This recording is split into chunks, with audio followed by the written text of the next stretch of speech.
Hello friends, आपका स्वागत है आपके अपने यूट्यूब चैनल प्रज्ञा इंटरनेशनल हिस्ट्री में। फ्रेंड्स, आज का जो वीडियो है वो न्याय के अर्थ के ऊपर है। न्याय का अर्थ क्या है? तो फ्रेंड्स, शुरू करते हैं आज के वीडियो। न्याय का हमारे मानव जीवन में बहुत महत्व है। न्याय न केवल राजनीतिक विकल्प, नैतिक चित्रण का महत्वपूर्ण अंग है। न्याय का अर्थ व्यक्ति के कर्तव्य पालन से है, जो उसके प्राकृतिक गुणों और सामाजिक स्थितियों के अनुकूल है। राजनीतिक चिंतन में न्याय का अध्ययन प्लेटो की विचारधारा से प्रारंभ किया जा सकता है।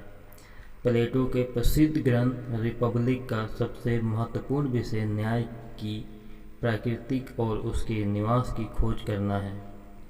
प्लेटो ने न्याय शब्द का प्रयोग वैधानिक अर्थ में नहीं बल्कि नैतिक अर्थ में किया है। प्लेटो के अनुसार न्याय शब्द का प्रयोग धर्म के प्रवाची अर्थ में किया गया है। प्लेटो ने बताया है कि न्याय मानव आत्मा की उचित अवस्था और मानवीय स्वभाव की प्राकृतिक मांग है। तो प्लेटो के अनुसार जो न्याय की परिभाषा है वो इस प्रकार है: समाज अथवा राज्य की आवश्यकता और व्यक्ति की योग्यता को ध्यान में रखते हुए प्रत्येक व्यक्ति के लिए कुछ कर्तव्य निश्चित होते हैं और प्रत्येक व्यक्ति द्वारा संतोषपूर्वक अपने अपने कर्तव्य का पालन की न्याय है। ऑगस्टाइन के अनुसार न्याय एक व्यवस्थित और अनुशासन जीवन व्यतीत करने तथा उन कर्तव्यों का पालन करने में है जिनका व्यवस्था मांग करती है। अब न्याय के भी कई प्रकार हैं, जैसे नैतिक न्याय, कानूनी न्याय, राजनीतिक न्याय, सामाजिक न्याय और आर्थिक न्याय। तो जैसे इतिहास में न्याय की व्याख्या अनेक प्रकार से की गई है। कभी उसे जैसी करनी वैसी भरनी का पर्याय माना जाता रहा है, तो कभी ईश्वर की इच्छा और पूर्व जन्म के कर्मों का फल। न्याय के दो रूप प्रचलन में हैं, नैतिक और कानूनी, लेकिन वर्तमान समय में न्याय का अत्यंत विस्तार हो गया है। न्याय के इन विभिन्न रूपों का वर्णन है। जैसे नंबर 1 है नैतिक न्याय। परंपरागत रूप से न्याय की धारणा को नैतिक रूप में ही अपनाया जाता रहा है।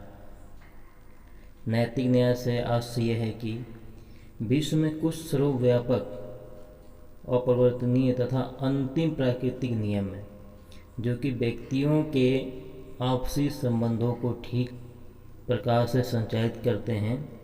जब हमारा आचरण इन नियमों के अनुसार होता है तो इसे नैतिक अवस्था कहा जाता है। नैतिक न्याय में दान देना, सत्य बोलना, इन बातों को सम्मिलित किया जाता है। फिर आता है कानूनी न्याय। कानूनी न्याय से तात्पर्य यह है कि जो व्यक्ति कानून का उल्लंघन करता है उसे दंड देने में किसी प्रकार का भेदभाव नहीं किया जाता। जिन नियमों का हमारे द्वारा अनुसरण किया जाना चाहिए, कानूनी न्याय में उन सभी नियमों को सम्मिलित किया जाता है।